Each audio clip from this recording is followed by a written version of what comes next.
The emergency alarms blared through every street of New Washington as the last transport ships prepared for launch. Red and blue lights flashed across the faces of thousands of people who stood behind the safety barriers, watching their last hope rise into the darkening sky. Colonel James Walker stood at the command center's window, his weathered hands clasped behind his back. The holographic displays showed the same terrifying images from every corner of Earth, shadowy shapes that seemed to bend reality itself, moving through solid objects as if they weren't there. The death toll had passed 2 billion last week. "Sir, the final Cryo ship is ready for launch," said Robert, his young assistant. The boy's voice shook slightly, but his eyes showed determination. "All 100,000 passengers are in deep freeze." James nodded slowly. "And the neural backup data?" "Complete, sir. Every passenger's consciousness patterns have been mapped and stored in triple redundant quantum storage. If any cryopods fail, we can restore them." Through the window, James watched as the massive ship, nearly 2 miles long, lifted off on pillars of blue plasma. It was the last of 10,000 such vessels, each carrying the brightest minds Earth had to offer. Scientists, engineers, soldiers, artists, the best of humanity, preserved in frozen sleep until the day they could return and fight back. The shadows were getting closer. They had appeared 6 months ago, emerging from the space between stars.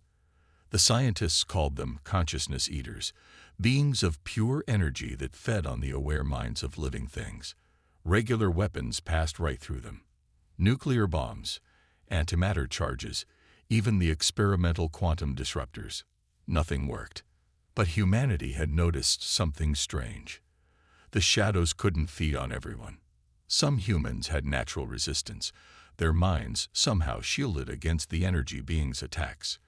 Research showed it was an ancient trait, buried deep in human DNA, growing weaker with each passing generation. The Cryo Sleep Project was humanity's desperate gamble: preserve those with the strongest resistance, keep them in perfect stasis until they could understand why they were different. "Status update from the defense line," Robert said, his fingers dancing across the holographic controls. "The enhanced soldiers are holding position around the launch facility. Casualty rates are lower than expected."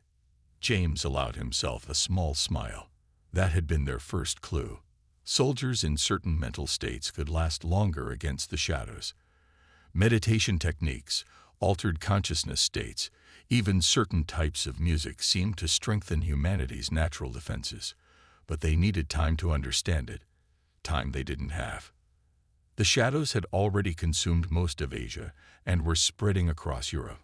Africa had gone dark 2 weeks ago. The Americas were humanity's last stronghold, protected by millions of volunteers who had discovered they had partial resistance. They would buy time for the Cryo ships to escape, even if it cost them everything. "Sir," Robert's voice cracked with urgency. "Multiple shadow entities approaching from the north. They'll reach the city in 10 minutes.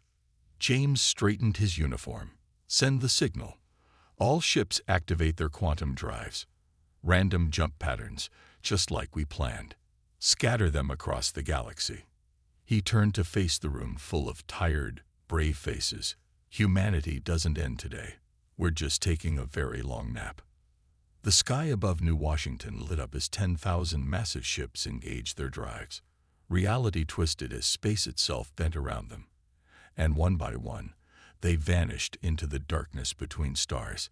Each ship's computer was programmed to jump randomly for at least 100 years before finding a quiet place to hide. Some would travel for thousands of years, crossing the galaxy again and again until their precious cargo was needed. James watched until the last ship disappeared, carrying humanity's future with it. The shadows were visible now, dancing across the horizon like dark auroras. He could feel their hunger, the cold emptiness that radiated from them. "It was an honor, sir," Robert said quietly, standing at attention. "The honor was mine, son."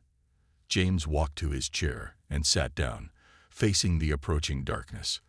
"Now let's show these things how humans face their end."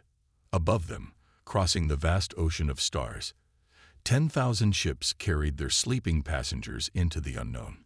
Each one held 100,000 dreamers, frozen in time, waiting for the day they would wake up and teach the galaxy why humans had always been afraid of the dark. The patrol ship Starseeker drifted silently through the red dwarf system.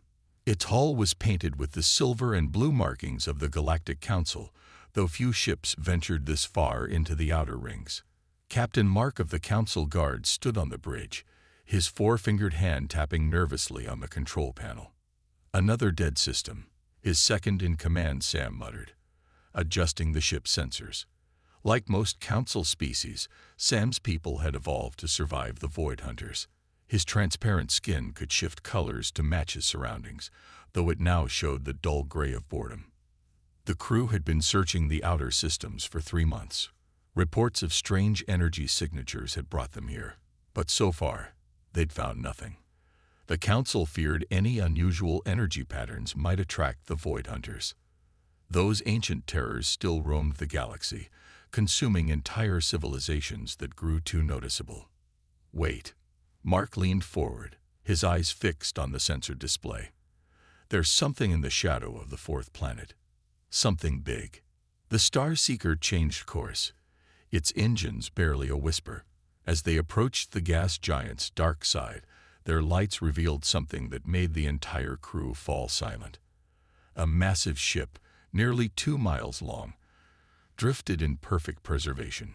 Its hull was marked with strange symbols and what looked like an image of a blue and green planet. It's one of the lost ships," Sam whispered. Everyone knew the stories. 50,000 years ago, when the Void Hunters first appeared, there had been rumors of ancient ships carrying sleeping warriors. Most thought they were just myths, stories told to give hope to dying worlds. Mark ordered a careful scan. The ship's systems were still running, powered by something their sensors couldn't identify. And inside, row after row of strange containers held what appeared to be frozen bodies. "Life signs detected," the ship's computer announced. "Multiple organisms in suspended animation. Warning: unknown technology detected." The Council's rules were clear. Any discovery of advanced technology had to be reported immediately. But Mark hesitated. The Void Hunters had taken his homeworld when he was young. He still remembered hiding in the deep caves, watching through crystal viewers as shadow beings consumed everyone who couldn't hide. "Sir," Sam said quietly, "if we report this, the Council will order it destroyed. They're too afraid of drawing attention." Mark made his decision. Begin docking procedures. Minimal power. No signals. He turned to his crew. "The Council meets in 3 days to discuss the latest Void Hunter attacks.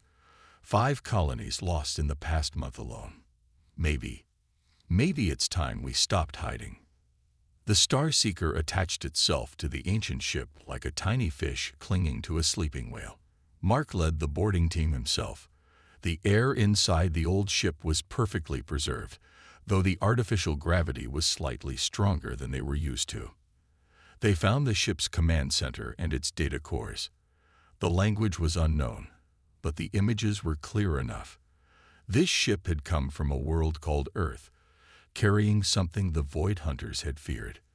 "Look at these readings," Sam said, examining one of the sleep chambers. "The preservation is perfect. And there's something else." He adjusted his sensors. "Their minds. They're different. Shielded somehow." Mark walked slowly through the rows of sleeping humans. Some looked peaceful, others seemed ready for battle even in frozen sleep.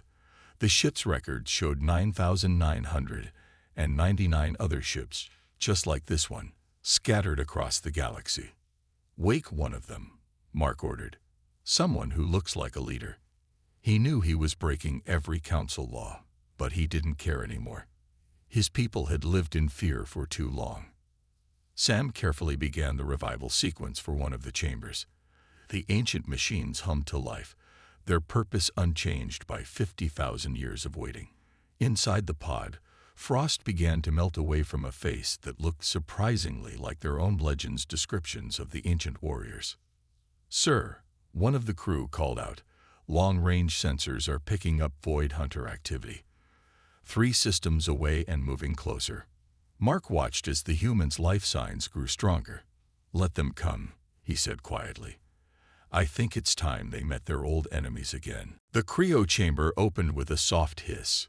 Cold mist spilled onto the floor as Tom opened his eyes for the first time in 50,000 years. His mind felt strange, like waking from a dream that had lasted forever. The faces looking down at him weren't human, but somehow he wasn't surprised. "Can you understand us?" one of the aliens asked. Tom nodded slowly, realizing that the ship's neural interface was automatically translating for him. The aliens looked almost human, except for their 4-fingered hands and slightly transparent skin. "I'm Captain Mark of the Council Guard," the alien said, "and you've been asleep for a very long time." Tom sat up carefully, his military training kicking in as he assessed his surroundings. The cryo bay looked exactly as it had when he went to sleep, but he could feel that something was different. "How long?" 50,000 years, give or take a few centuries, another alien named Sam answered. "Your world." "Earth. It fell to the Void Hunters shortly after your ships launched." Tom closed his eyes for a moment, remembering the shadows that had forced humanity into this desperate plan. Not all of us went into cryo sleep. Some stayed behind to fight. Mark nodded. Some survived. They scattered to other worlds, evolved, changed. Their descendants still exist, but they're different now. The Council classifies them as primitive species. The ship's computer began waking another sleeper. Dr. Ann, the expedition's lead scientist, emerged from her chamber. She adapted to the situation even faster than Tom, immediately pulling up data on a nearby screen. "The neural patterns," she said, studying the readings. "They're exactly as we hoped. Perfect preservation." She turned to the aliens. "You said Earth fell. Did anyone study why some humans could resist the Void Hunters?" Mark shook his head. "That knowledge was lost. We've been hiding from them ever since. The Council forbids any technology or research that might attract their attention." Tom walked to a window, looking out at the red dwarf star. "That's why you woke us, isn't it? You found out about our resistance." "Your ship's records showed something about mental shields," Sam said. "Natural defenses against the energy beings. We've lost 5 colonies in the past month alone. We're running out of places to hide." Anne was already setting up the medical scanner she'd helped design 50,000 years ago. "Tom, let me check your neural patterns. The cryo sleep should have preserved everything." The scanner hummed to life, projecting a complex web of energy around Tom's head. The aliens gasped as they saw the patterns. Unlike their own minds, which showed up as simple swirls of consciousness, Tom's mind was a fortress of layered defenses. "It's just as we theorized," Anne said excitedly. "Humans evolved alongside something like the Void Hunters on Earth. Not as powerful, but similar. Our minds developed natural shields over millions of years. That's why some of us could resist them." An alarm sounded from the bridge. "Void Hunter signatures," Mark said grimly. 2 systems away now. They must have sensed the ship's activation. Tom walked to the row of cryo chambers. "Wake more of us. As many as you can, as fast as you can." He turned to Anne. "How many do we need to create a barrier they can't break through?" "Based on our last tests, maybe 100. But Tom, that was just theory. We never got to try it against the real things." The ship shuddered as its ancient engines came to life. Mark had ordered an emergency jump to a safer location, but everyone knew they couldn't run forever. Tom watched as more chambers began their wake-up sequences. 50,000 years ago, we ran because we didn't understand our own strength. We hid our people across the galaxy, hoping that one day we'd wake up and know how to fight back. He smiled at the aliens. "Looks like today's that day." In their chambers, more humans began to stir. Each one's mind added to a growing barrier of consciousness that even the aliens could feel. For the first time, In 50,000 years, the hunters were about to become the hunted. The medical bay buzzed with activity as more humans woke from their long sleep. Dr. Ann worked quickly, checking each person's neural patterns while Tom coordinated with the alien crew. They had awakened nearly 200 people now, and something strange was happening. "Look at this," Ann said, pointing to the sensor displays. A faint blue field had begun forming around the ship, visible only on the most sensitive instruments. "It's exactly what we predicted. Our minds are connecting, forming a larger shield." Admiral Jack, the last to be awakened, studied the readings with intense focus. Before the Cryo sleep, he had led Earth's psychic defense research. "The patterns are stronger than our old tests showed. 50,000 years of perfect preservation did exactly what we hoped." The ship's lights flickered as they made another jump through space. Captain Mark had been moving them randomly, trying to stay ahead of the approaching void hunters. But with each jump, the hunters got closer. "Tell me more about these descendants of Earth," Jack asked Mark. "You said they lost the ability to resist." Mark nodded, his transparent skin showing swirls of worried green colors. "They scattered, evolved differently on each world. Some look almost like you. Others changed completely. But none of them have your mental shields." "That makes sense," Anne said, not looking up from her work. "The ability was already getting weaker before we went to sleep. Without the constant threat of the hunters, natural selection wouldn't have kept it." A new alarm sounded. Sam rushed into the medical bay, his skin almost white with fear. 3 hunter ships just appeared in nearby space. "They're not even trying to hide anymore. They're coming straight for us." But Tom noticed something odd. The humans in the room weren't afraid. If anything, they looked eager. Their long sleep had preserved not just their bodies and minds, but their determination to fight back. "What are you feeling?" Tom asked Mark. "When the hunters get close, what happens to your people?" "Terror," Mark said quietly. "Pure terror, like your mind starts to freeze. Most people can't even move when they're near." Jack smiled. "But you don't feel it now, do you? Even though they're closer than ever." He pointed to the blue field visible on the sensors. "You're inside our shield. We're not just blocking them. We're pushing back." More displays lit up as the hunter ships approached. They were nothing like normal spacecraft, just masses of dark energy that bent light around them. But for the first time, the aliens could look at them without feeling fear. "Wake the others," Jack ordered. "All of them. We'll need everyone." He turned to Anne. "Remember the old theory about how our ancestors survived the first hunters on Earth?" Anne nodded, understanding in her eyes. "They didn't just hide or run. They fought back, drove them away. That's why we evolved these defenses." She looked at their alien allies. "Your peoples have been running for so long, you forgot there was another way." The ship shuddered as the first hunter ship tried to attack. But instead of the usual cold terror, everyone felt something different. The blue field flared brighter. In their minds, they could feel the hunters' surprise. "They remember us," Tom said softly. "After all this time, they remember what humans did to them on Earth. Why they had to call in others of their kind. Why they had to bring their whole swarm to take our world." Through the ship's windows, they could see the hunter ships pulling back, as if unsure. The combined mental shield of 200 awakened humans was something they hadn't faced in 50,000 years. "Send a message to your council," Jack told Mark. "Tell them to find the other Cryo ships. All of them. Tell them." He smiled as the hunters retreated further. "Tell them that humanity is finally ready for round 2. In the depths of space, more of the ancient Cryo ships began receiving the signal to wake their sleeping passengers. The hunters had spent 50,000 years as the galaxy's greatest terror. They were about to learn why they had needed an entire swarm to conquer Earth. The Galactic Council chambers erupted in chaos as the emergency broadcast played. On the main screen, 3 void hunter ships retreated from a single human vessel. It was something no one had seen in living memory. "This must be a trick," one council member shouted. No one can drive the hunters away.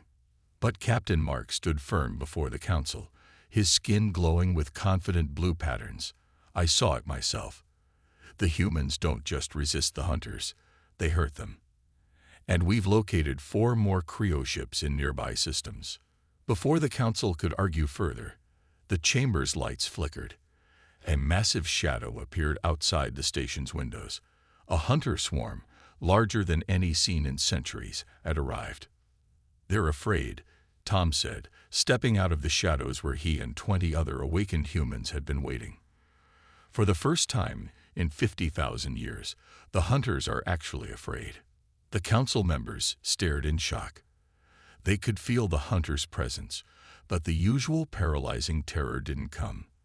The humans in the room were projecting their shield, protecting everyone inside. Admiral Jack activated a holographic display, showing the locations of discovered Cryo ships. "We've woken nearly 1,000 of our people now. Each ship carries 100,000 sleepers. Do the math." Outside, the hunter swarm started to attack the station, but they couldn't break through the humans' mental barrier. More importantly, every time they touched it, they seemed to shrink back in pain. "Your people have forgotten what it means to fight back," Tom told the council. "You've spent so long hiding that you forgot there was another way. But we remember. Our bodies remember. Our minds remember." The station shook as the hunters attacked again. But this time, something different happened. The humans in the room closed their eyes, concentrating. The blue shield visible on the sensors began to expand. "What are you doing?" Mark asked, watching in amazement as the hunters recoiled. "Showing them why they needed an entire swarm to take Earth," Jack said through gritted teeth. "Showing them why they had to put so much effort into making humanity forget how to fight." The shield pushed outward, forcing the hunters back. Where it touched them, their dark energy forms seemed to unravel slightly. The humans had found a way to attack the supposedly untouchable beings. Suddenly, emergency signals lit up across the council displays. More hunter swarms were appearing all across council space. They were gathering their forces for a massive attack. But more signals were appearing too. The wake-up protocols were spreading from ship to ship. The scattered Cryo vessels, hidden for 50,000 years, were activating. In system after system, humans were waking up. "You have a choice," Tom told the council. "Keep hiding, keep running, or stand with us and learn to fight back. We can teach you what we know." A younger council member stepped forward. "The hunters took my homeworld when I was a child. Teach us, please." One by one, other council members agreed. 50,000 years of fear began to give way to something new: hope. Outside, the hunter swarm was growing.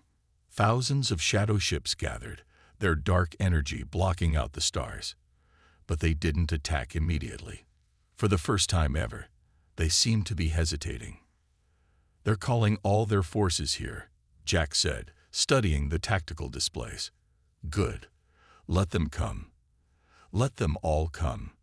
In the space around the station, more ships were arriving. Council vessels carrying awakened humans from the Cryo ships. Each one added their strength to the growing shield. Tom looked out at the gathering storm of shadow ships. Humanity went to sleep because we weren't ready to face their full strength. We needed time to understand our power, to preserve it in its purest form.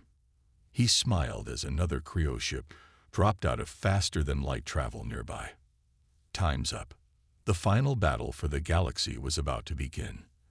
And this time, humanity wasn't running. Dr. Ann worked tirelessly in the transformed council chamber, now serving as humanity's teaching center. Hundreds of aliens from different species sat in circles, their eyes closed, learning the ancient human techniques of mental defense. "Focus on building layers," she explained, her voice calm and steady. "Imagine your thoughts as walls, each one stronger than the last, just like building a house, but with your mind." In the center of the room, a young alien named Ray suddenly generated a faint blue shield. It was weak compared to the humans' barriers, but it was there. A cheer went up from the gathered aliens. "That's it." Anne smiled. Hold it just like that. Remember how it feels." She turned to Tom, who watched from the doorway. "It's working. They can learn it." Outside the station, the hunter swarm had grown to incredible size.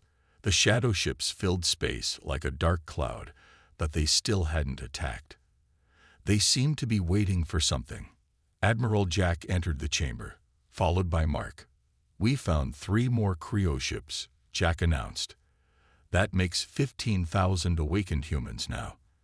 The hunters are gathering more forces too." Tom nodded, watching the training session. "How are the bridge experiments going?" "Better than we hoped," Mark replied, his skin showing excited patterns. "When we link minds with your people, we can hold the shield for almost an hour now. Some of the younger ones can do it even longer." This had been Dr. Ann's breakthrough, discovering that humans could temporarily share their mental barriers with other species through a process she called consciousness bridging. It wasn't permanent, but it gave the council races a fighting chance. In another part of the station, engineers worked to modify council ships based on designs from the Cryo vessels. The ancient human vessels had been built to amplify their crew's mental powers. Now that knowledge was being used to upgrade the entire council fleet. "Time estimate?" Tom asked Jack as they walked through the busy corridors. "The hunters will attack within 2 days," Jack replied. "They're still gathering forces from the outer regions, but they know what we're doing. They can feel their advantage slipping away." They entered the station's command center, where a massive holographic display showed the position of every known Cryo ship. Hundreds of dots of light, scattered across the galaxy, were now moving toward their position. Each one carried 100,000 sleeping humans. "The ones we've woken remember everything," Anne said, joining them at the display. "Not just how to fight the hunters, but why they hunt. They're not really feeding on consciousness. They're afraid of it.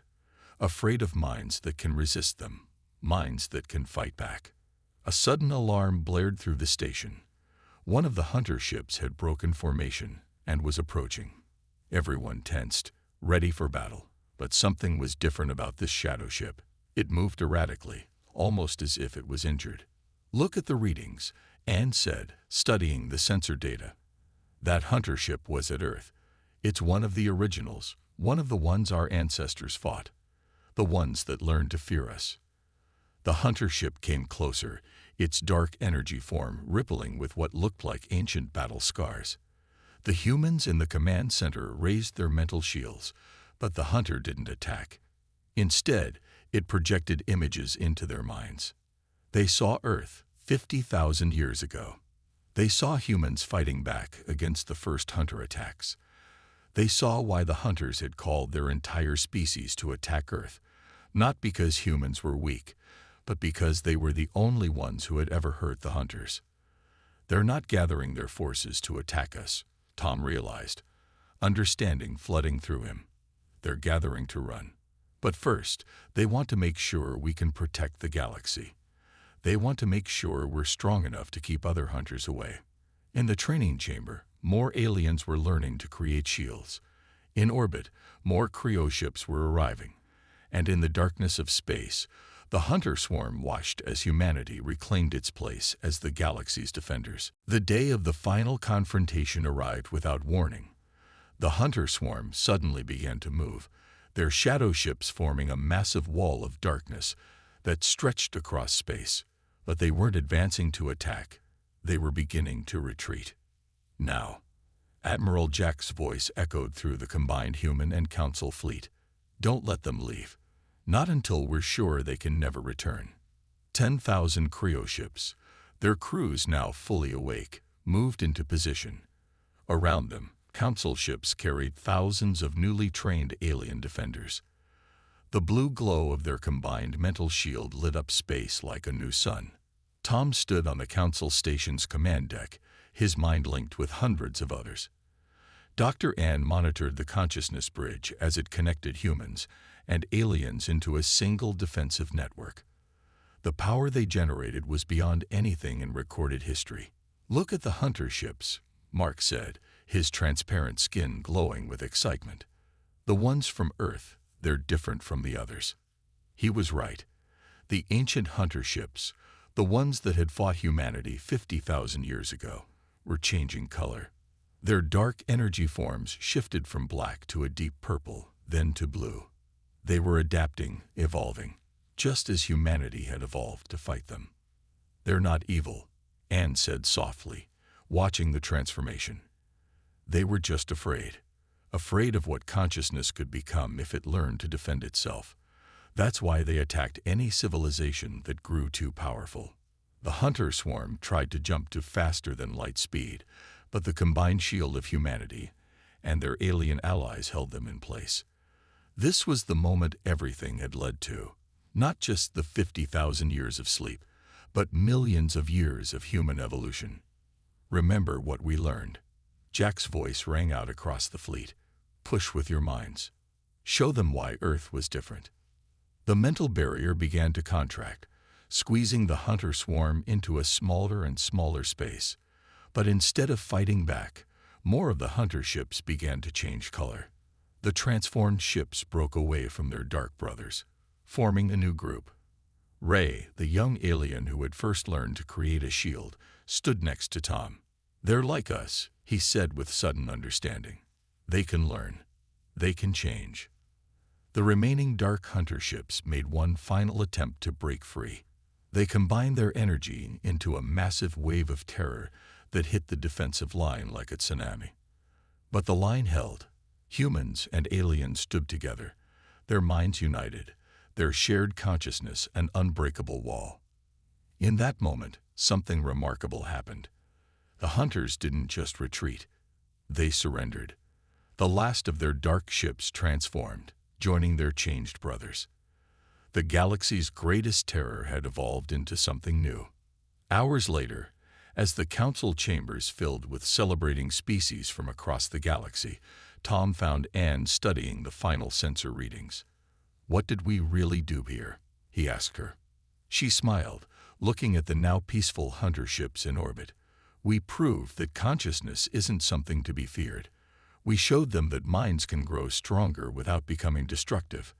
We taught them what our ancestors knew, that the best defense isn't running or hiding, but standing together." Mark approached them, his skin showing patterns of joy and wonder. "The changed hunters want to help us now. They say there are other threats out there, other beings like what they used to be. They want to teach us what they know about the galaxy." Outside the station's windows, the transformed hunter ships glowed with soft blue light, matching the mental shields of their former enemies. Council ships moved freely among them, no longer afraid. In quarters throughout the station, humans were still teaching aliens the ancient techniques of mental defense. 50,000 years ago, Tom said, watching the peaceful scene, "We went to sleep because we weren't strong enough to fight alone. We woke up to find we were never meant to fight alone." The galaxy had changed forever. The age of terror was over, replaced by something humanity had always been best at, bringing different minds together, teaching others to be strong, and turning ancient enemies into new friends. In the depths of space, the last of the Cryo ships powered down their sleek chambers. Their long mission was complete. Humanity had awakened to find not just victory, but understanding. The darkness between the stars would never again hold terror, only the promise of new discoveries, new allies, and new adventures.